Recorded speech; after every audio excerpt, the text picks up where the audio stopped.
So ek het maar, omdat ek daar skool gegaan het, het ek gaan lief geraak vir Windhoek. Ek het die vinnige lewe, fast life en so aan, het ek gaan gewoond geraak. So ek het die res van my lewe, basically, of meerderheid van my lewe, in Windhoek en nie net in Windhoek nie, in die noorde, so klein bietjie in Walvissen, so klein bietjie in Suid-Afrika gespandeer.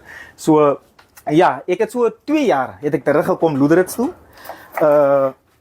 Weens drakgebruik, dat ek in dwelms ingeval het.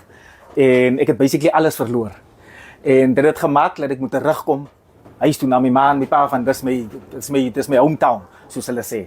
So ek het gekom, ek het kom gelê hier so en so aan, en soos ek gesê het, like in die skill wat ek het, die passie wat ek opgetel het oor die jare. Omdat die werke wat ek gedoen het in die verlede ek was basically in die retail industrie. En retail industrie, as ek weer moet werk gesoek het en so aan, sou het vir my gekos het, ek moet weer terug gaan stad toe, Windhoek toe gaan, en vir my persoonlik met my verlede en met my addiction, wou ek nie terug gaan Windhoek toe nie, of ek het nie op 'n lang weer in Windhoek gehad en so aan nie. So sal ek maar sê, ek was op 'n tyd was ek bang vir myself gewees, om terug te gaan, van my relapse en so aan.